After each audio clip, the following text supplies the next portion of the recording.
In the heart of England, where the Thames gently curves, stood a king consumed by piety. Edward, later known as the Confessor, felt the weight of his crown and the fleeting nature of earthly power. His thoughts turned increasingly towards God, and a vision began to form within him, a vision of a grand abbey, a beacon of faith to grace the land. The seeds of this vision took root when Edward, bound by a vow he could not fulfill, sought counsel from the Pope. Released from his oath to embark on a pilgrimage, he instead resolved to build a magnificent church dedicated to St. Peter, right alongside his palace at Westminster. It would be a testament to his devotion and a sanctuary for generations to come. The chosen site was Thorney Island, a low-lying, marshy area west of the city of London. Here, a modest church already stood, but Edward envisioned something far grander. He commanded the construction of a new abbey, a Romanesque masterpiece that would reflect the glory of God and the power of the English crown. Edward took a personal interest in the abbey's construction. He frequently visited the site, overseeing the work and ensuring that it met his exacting standards. He desired not just a church, but a royal mausoleum, a place where he and his successors could be laid to rest, forever linked to the sacred space. The abbey, when completed, was a testament to Norman architectural style. Its sturdy Romanesque form, with rounded arches and thick walls, reflected the prevailing tastes of the time. Though smaller than the edifice that would later rise in its place, it was nonetheless an impressive structure, dominating the landscape and proclaiming the king's piety. Within its walls, Benedictine monks conducted their daily rituals, their Gregorian chants filling the space with a sense of solemnity and devotion. The abbey became a center of learning and spiritual life, attracting pilgrims and scholars from across the land. Sadly, Edward did not live long to enjoy his creation. He passed away just days after the abbey's consecration in 1065, leaving behind a kingdom on the brink of change. He was buried within the very church he had built, his tomb becoming a focal point of veneration. The abbey's significance was immediately cemented when Harold Godwinson, Edward's successor, was hastily crowned king within its walls. This act, though fraught with political uncertainty, established Westminster Abbey as the traditional site for royal coronations, a role it would maintain for centuries to come. The Norman conquest irrevocably altered the course of English history. William the Conqueror, having emerged victorious at the Battle of Hastings, recognized the strategic importance of Westminster Abbey. He, too, sought the legitimacy conferred by coronation within its sacred walls. On Christmas Day, 1066, William was crowned King of England at Westminster Abbey. Despite unrest outside the abbey walls, the ceremony proceeded, marking a pivotal moment in the abbey's history and in the shaping of the English monarchy. The abbey was now inextricably linked to the Norman dynasty. For over a century, Edward's Abbey served as the heart of the English monarchy. Kings were crowned, and some were buried within its walls, each event adding to the Abbey's historical weight and spiritual significance. It stood as a silent witness to the ebb and flow of royal fortunes, the intrigues of court, and the ever-changing landscape of medieval England. Yet time takes its toll on even the grandest structures. By the 13th century, Edward's Abbey, though hallowed and revered, began to show its age.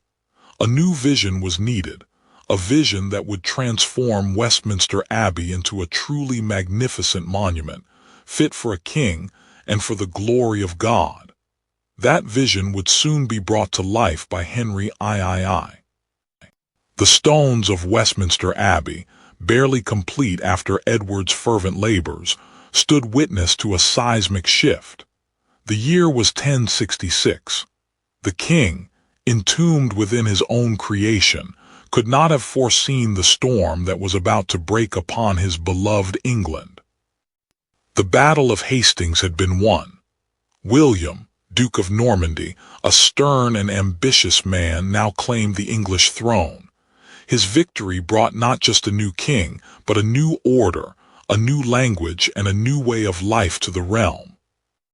The transition was not seamless. Unease and suspicion permeated the air. English nobles, accustomed to their own customs and laws, eyed their Norman overlords with a mixture of resentment and fear. Despite the conquest, Westminster Abbey remained. Edward's legacy, though his kingdom had fallen, was etched in stone and spirit. The Norman knew the importance of continuity, particularly in matters of royal legitimacy. On Christmas Day, 1066, William was crowned King of England within the very walls Edward had razed. The ceremony, a blend of Norman and English traditions, was a calculated display of power and a nod to the past. Archbishop Aldred, though English, performed the sacred rite, anointing William with the holy oil. The act symbolized divine approval, binding the new king to the traditions of his predecessors, even as he ushered in a new era. The abbey echoed with the sounds of chanting, prayers, and the blare of trumpets. William, now crowned and robed, stood as the new king, a Norman lion on English soil. The monks of Westminster, led by their abbot, watched these events with a mixture of apprehension and resignation. Life within the abbey walls would inevitably change. Norman influence began to permeate every aspect of their existence. The Normans, master builders in their own right, began to assess the abbey's structure. Their eyes, trained to the Romanesque style of their homeland, saw both strength and opportunity for enhancement. William, ever mindful of securing his reign, initiated ambitious building projects across the land. The Tower of London, a formidable fortress, rose as a stark reminder of Norman dominance. Westminster Abbey, however, remained a symbol of royal continuity. Within the abbey's walls, the monks continued their daily routines, chanting the psalms, tending to the sick, and preserving the sacred texts. They prayed for guidance, seeking to navigate the turbulent waters of Norman rule while safeguarding the spiritual heart of Westminster. Westminster Abbey, once the vision of an English king, now stood at the crossroads of two cultures. The Norman conquest had irrevocably altered its course, but the spirit of Edward the Confessor and the sacred purpose of the abbey endured. Henry III, a king deeply moved by faith and the legacy of his predecessors, felt a profound connection to Edward the Confessor. The existing abbey, though sacred, seemed inadequate to honor such a saintly king. A grander vision began to take shape in his mind, a vision of an abbey rebuilt in the most glorious style imaginable. The decision was made. Westminster Abbey would be rebuilt. Henry summoned the most skilled architects and master builders from across the land. He laid before them his vision, a magnificent Gothic structure that would not only house Edward's remains, but also serve as a testament to the glory of God and the English monarchy. John of Fountains, a learned Benedictine monk of the abbey, was entrusted with overseeing many aspects of the rebuilding project. He meticulously studied the architectural plans, ensuring they aligned with the abbey's spiritual purpose and the practical needs of the monastic community. He considered every detail, from the placement of altars to the flow of light through the stained glass windows. The new abbey would be a testament to Edward the Confessor's sainthood. Stained glass windows depicting his life and miracles were commissioned, intended to fill the abbey with light and color, reminding all who entered of his piety and the divine favor he enjoyed. The work began in earnest. Old structures were carefully dismantled, their stones to be reused where possible. New foundations were dug deeper and stronger to support the soaring heights of the Gothic design. The Abbey grounds became a bustling construction site, filled with the sounds of hammers, chisels, and the shouts of laborers. Fine limestone was sourced from quarries far and wide, carefully selected for its quality and color. Skilled stone masons labored tirelessly, shaping the raw material into intricate carvings and graceful arches, bringing the architect's vision to life. Securing the necessary funds and materials was a constant challenge. John of Fountains meticulously managed the abbey's resources, ensuring a steady flow of timber, stone, and other supplies to the construction site. He negotiated with merchants, oversaw the collection of taxes, and carefully accounted for every penny spent. Henry III frequently visited the construction site, taking a personal interest in the progress of the work. He consulted with the master builders, offering suggestions and ensuring that the abbey was being built to the highest standards of craftsmanship. His passion fueled the project, inspiring all those involved. Slowly but surely, the new Westminster Abbey began to rise from the ground. Its soaring walls, pointed arches, and ribbed vaults were a testament to the revolutionary Gothic style, transforming the London skyline and signaling a new era of architectural innovation. Some whispered that Edward the Confessor himself watched over the project, his spirit guiding the hands of the craftsmen. Henry, inspired by dreams of the saintly king, remained resolute in his commitment to create a fitting monument to his legacy. The rebuilding of Westminster Abbey was an undertaking of immense scale and complexity, a project that would consume decades of labor and vast sums of money. Yet, it was also a testament to the enduring power of faith, the ambition of a king, and the skill of countless artisans. As the sun set each day, casting long shadows across the construction site, Henry III would often stand and admire the growing edifice. He knew that the rebuilding of Westminster Abbey was more than just a construction project. It was an act of devotion, a symbol of royal power, and a legacy that would endure for centuries to come. Westminster Abbey, by the mid-13th century, was more than just a church. It was the stage upon which the drama of kingship unfolded. Here, coronations transformed mortal rulers into divinely sanctioned monarchs. The coronation of a king began not with pomp and circumstance, but with humble prayer. Henry III, on the eve of his own coronation, sought divine guidance and blessing within these hallowed walls. John of Fountains, a Benedictine monk deeply involved in the abbey's administration, ensured every detail was meticulously arranged, from the placement of candles to the polishing of the sacred vessels. The stone of Scone, the ancient symbol of Scottish kingship, held captive beneath the coronation chair, served as a constant reminder of English dominance and a symbol of the power being conferred.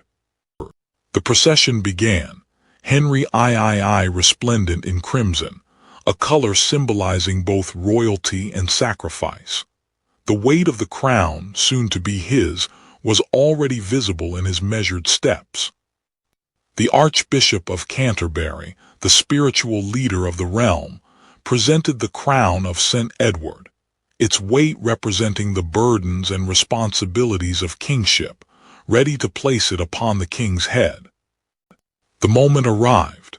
Henry knelt, his head bowed in submission to God's will, as the Archbishop lowered the heavy crown of St. Edward onto his head. A roar erupted from the assembled throng, a wave of jubilation washing through the abbey as the crown found its place. The king was crowned. God had spoken through his people. Now crowned, Henry grasped the orb and scepter, emblems of his power and justice, his gaze sweeping over the assembled nobles and clergy.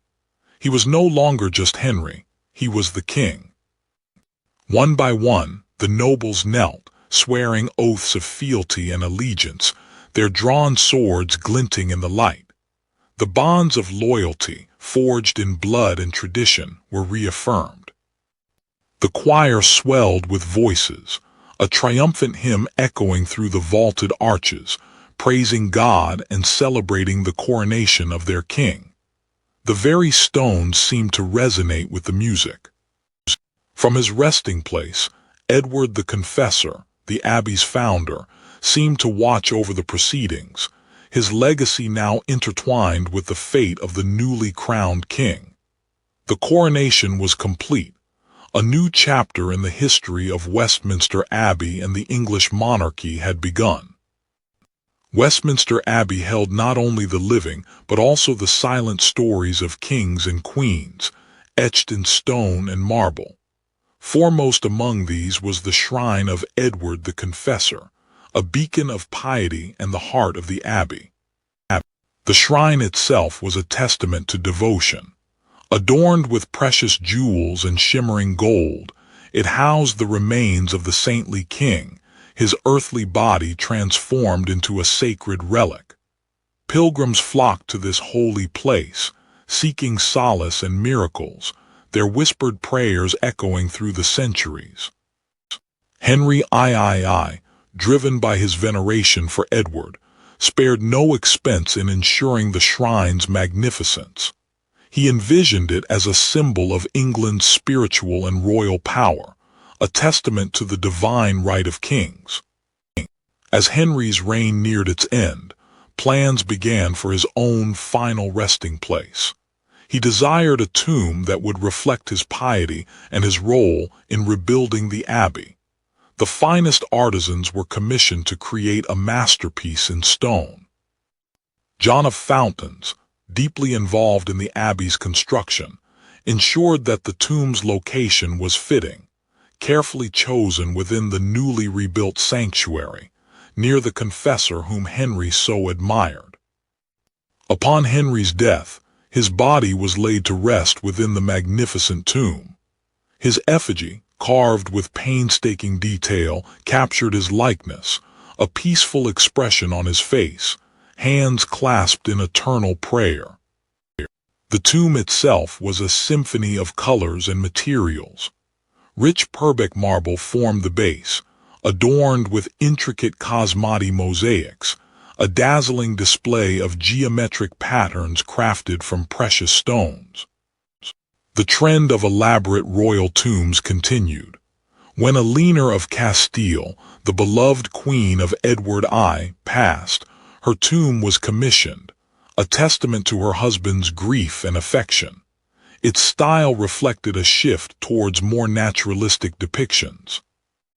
Eleanor's tomb was a masterpiece in bronze, her effigy cast in exquisite detail, capturing her beauty and grace. Gilded and polished, it reflected the light, creating an ethereal glow around her resting place. As decades turned into centuries, the styles of tomb construction evolved. Early, simple stone sarcophagi gave way to elaborate shrines, then to increasingly lifelike effigies. Each tomb reflected not only the status of the deceased, but also the artistic trends of the era. Westminster Abbey became a gallery of royal portraits in stone, each tomb a chapter in the ongoing narrative of England, preserving the memories of those who had shaped the nation's destiny. Today, these royal tombs stand as silent witnesses to history, their stories etched in stone for all to see. They are a reminder of the power, the piety, and the artistry that shaped Westminster Abbey into the heart of England. The lifeblood of Westminster Abbey was not solely its kings and coronations, but also the steady rhythm of the Benedictine monks. Their days were a tapestry woven with prayer, labor, and study. their lives dedicated to God and the preservation of knowledge within the abbey's walls.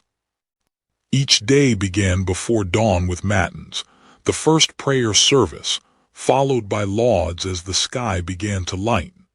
The monks gathered in the chapter house, their voices rising in Gregorian chant, a timeless sound that echoed through the ancient stones. After prayers, the monks dispersed to their assigned tasks. Some worked in the gardens, tending to the herbs and vegetables that sustained the community. Others labored in the workshops, crafting candles, brewing ale, or repairing tools. A select few, like Brother John of Fountains, dedicated their days to the scriptorium.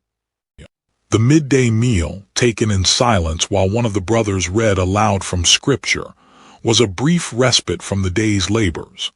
Simple fare, bread, soup, and perhaps a bit of cheese or fish nourished their bodies as their minds absorbed the sacred texts. Brother John, with his meticulous hand and love of learning, oversaw the abbey's growing library. He believed that knowledge was a sacred trust, to be preserved and shared for the glory of God. He tirelessly worked to acquire new texts, copying and illuminating them with exquisite detail. The Benedictine rule dictated care for the sick and the poor. The abbey infirmary provided shelter and sustenance to those in need, a testament to the monks' unwavering commitment to charity and compassion. As dusk approached, the monks gathered once more in the abbey church for vespers, the evening prayer service. The stained glass windows glowed with vibrant colors, casting an ethereal light on the solemn faces of the brethren.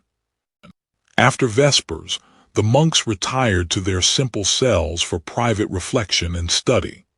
Brother John often spent hours reading the works of the church fathers, seeking wisdom and guidance in their ancient words.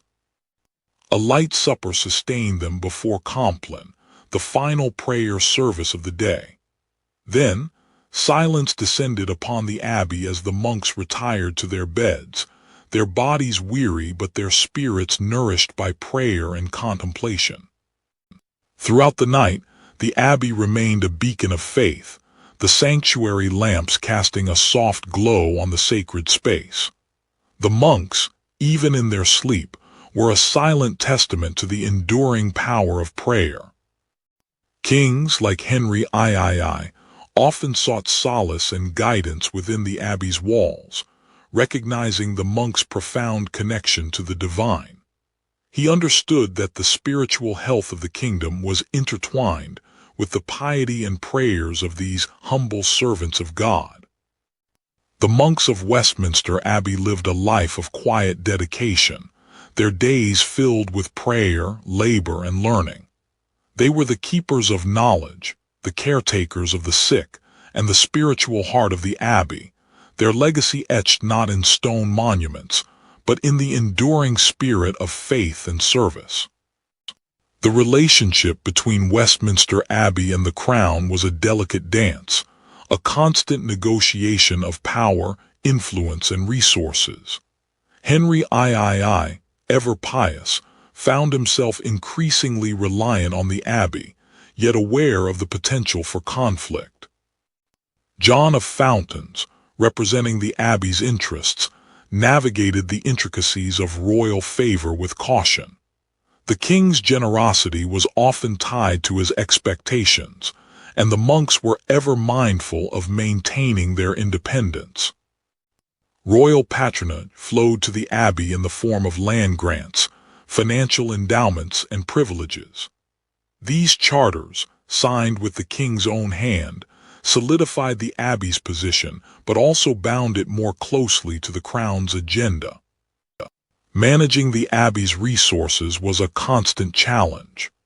John, responsible for the abbey's finances, scrutinized every penny, balancing the demands of royal expectations with the needs of the monastic community. Henry's vision for the abbey's expansion often clashed with the realities of funding and construction.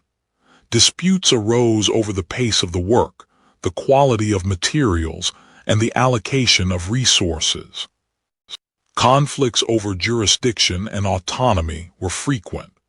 The abbey sought to maintain its independence from royal interference, but the king's influence was ever present. The abbey served as the stage for the grand spectacle of coronations, rituals that reinforced the legitimacy of the monarch and linked the crown to the divine. The tombs of past monarchs within the abbey served as constant reminders of royal power and the continuity of the dynasty. Henry found solace and inspiration in the example of Edward the Confessor. The abbey was a stage for diplomatic encounters and royal celebrations, a place where the power of the crown was on full display. John ensured the abbey maintained decorum during this tense time. The king often served as an arbiter in disputes involving the abbey, balancing the interests of the church with the needs of his realm. This kept John and the monks constantly on edge. The memory of Edward the Confessor served as a constant source of inspiration and guidance for Henry, a reminder of the ideal of pious kingship. Westminster Abbey stood as a symbol of both royal power and national identity, its fate inextricably linked to the fortunes of the crown and the kingdom. The future required vigilance and divine grace. The year is 1298. Disaster struck Westminster Abbey in the form of a raging fire. A stray spark, perhaps from a candle left unattended, ignited the tinder-dry thatch of the roof. The flames, fueled by a strong wind, spread with terrifying speed. The monks, caught unawares, scrambled to salvage what they could. Brother John of Fountains, his face blackened with soot, rallied the distraught monks. "We must not despair," he urged, his voice hoarse. "The abbey has faced trials before, and it has always emerged stronger. Let us begin the work of rebuilding." The rebuilding was a slow and painstaking process. Stone by stone, timber by timber, the monks, aided by skilled craftsmen and the generosity of the king, began to reconstruct what had been lost. The fire had exposed vulnerabilities, prompting improvements in fireproofing techniques. Decades later, a far greater threat descended upon England, the Black Death. The plague swept across the land like a scythe, leaving devastation and despair in its wake. Westminster was not spared. Brother John, now older and more weathered, watched helplessly as the pestilence ravaged his community. He organized the care of the sick and the burial of the dead, his heart heavy with grief. Prayers were offered day and night, beseeching divine intervention. The abbey's cloisters, once filled with the sounds of chanting and scholarly debate, were now filled with the moans of the afflicted and the somber tolling of the death knell. The Black Death took a heavy toll, decimating the monastic community and the surrounding population. Even the king, now a shadow of his former self due to illness and grief over the widespread death, visited the abbey, his face etched with concern. The plague challenged the very foundations of faith and society. Slowly, painstakingly, life began to return to Westminster. The monks who had survived tended to the gardens, replanting herbs and flowers, nurturing life amidst the stark reminders of death. Political turmoil and war also cast their shadow upon Westminster. During periods of unrest, the abbey's sanctuary was sometimes violated, its sacred space turned into a battleground. On more than one occasion, the monks were forced to defend the abbey's treasures from looters and marauders. They barricaded the doors, stood watch day and night, and prayed for deliverance. Through it all, the spirit of Edward the Confessor, enshrined in the abbey's very stones, remained a source of strength and inspiration. His vision, his piety, his unwavering faith, These were the qualities that sustained the community through the darkest of times. Westminster Abbey stood firm. It was a testament to the enduring power of faith, the resilience of the human spirit, and the unwavering connection between the crown and the church. The trials it had faced only served to strengthen its foundations and solidify its place in the heart of England. Westminster Abbey, rebuilt under Henry III, was more than just a church. It was a testament to the burgeoning Gothic style. Its pointed arches, ribbed vaults, and soaring heights directed the eye heavenward, embodying the medieval yearning for the divine. The master masons, guided by divine inspiration and practical skill, transformed Henry's vision into stone. They employed innovative techniques, pushing the boundaries of engineering to create a structure of unprecedented lightness and grace. The ribbed vaulting, a hallmark of Gothic architecture, distributed the weight of the roof, allowing for thinner walls and larger windows. This innovation flooded the interior with light, creating an ethereal atmosphere. The stained glass windows were not merely decorative. They were Bibles of the poor, visually narrating biblical stories and the lives of saints to a largely illiterate population. Each color, each shard of glass, held symbolic meaning. Henry III himself took a keen interest in the Abbey's artistic program, often directing the placement and design of the stained glass, ensuring that the messages conveyed aligned with his own piety and political aims. Sculptors adorned the abbey with figures of saints, angels, and kings, each meticulously carved from stone. These sculptures served as visual reminders of the spiritual realm and the power of the monarchy. Grotesques and gargoyles, often overlooked, served a dual purpose. They were both decorative elements and practical waterspouts, diverting rainwater away from the building's walls. They also served as symbolic guardians, warding off evil spirits. The construction of the abbey was a massive undertaking, requiring the coordinated efforts of skilled craftsmen, laborers, and the monastic community. John of Fountains and others ensured the vision translated from paper to reality. The chapel of Edward the Confessor, the heart of the abbey, was a masterpiece of craftsmanship. The shrine, adorned with precious metals and jewels, served as a focal point for pilgrimage and veneration. The legacy of Edward the Confessor permeated the abbey's architecture and art. His image was ever present, reminding all who entered of his piety and the abbey's sacred origins. The Cosmati pavement, a testament to Italian craftsmanship, adorned the abbey's floor with intricate geometric patterns. Its beauty and complexity reflected the order and harmony of the cosmos. As the sun set, Westminster Abbey stood as a beacon of faith and artistry, a testament to the enduring power of human creativity inspired by divine purpose. Its Gothic masterpiece stood as a landmark for centuries to come. The vision of Henry III, nurtured over decades, had finally reached fruition.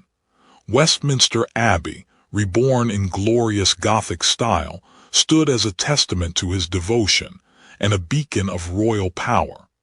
The echoes of Edward the Confessor's original dream resonated within the newly consecrated walls. Life within the abbey walls continued its measured rhythm. The Benedictine monks, led by men like John of Fountains, maintained their sacred duties, preserving knowledge and offering daily prayers for the souls of the living and the dead. The scriptorium, a sanctuary of learning, buzzed with quiet industry. The spirit of Edward the Confessor permeated every corner of the abbey. His legacy was woven into the very fabric of the building, a constant reminder of the divine sanction bestowed upon the English crown. Stained glass windows depicted his life and miracles, inspiring awe and reverence in all who beheld them. Westminster Abbey remained the sacred stage for the coronation of English kings. The coronation chair, holding the ancient stone of Scone, symbolized the enduring power of the monarchy, a tradition passed down through generations, each ceremony reinforcing the king's divine right to rule.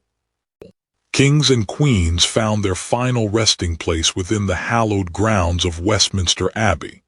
The tomb of Henry III, a masterpiece of medieval craftsmanship, served as a lasting memorial to his piety and his commitment to the abbey's grandeur, each tomb a story etched in stone. The monastic community continued their life of prayer and service, their voices echoing through the abbey's cloisters. Their devotion provided a spiritual foundation for the royal ceremonies and the daily life of the institution. The bond between the monarchy and the abbey remained unbreakable. Kings sought solace and guidance within its walls, kneeling in prayer before the shrine of Edward the Confessor, seeking divine favor and reaffirming their commitment to the realm. The work on Westminster Abbey was never truly finished. Plans for future additions and improvements were constantly being discussed, ensuring that the Abbey would continue to evolve and adapt to the changing needs of the monarchy and the Church. Westminster Abbey served as the final resting place for generations of English royalty and nobility. Royal funerals were grand affairs, attended by the most powerful figures in the land, a solemn reminder of the transient nature of earthly power. The artistry and craftsmanship that defined Westminster Abbey were passed down through generations of skilled artisans.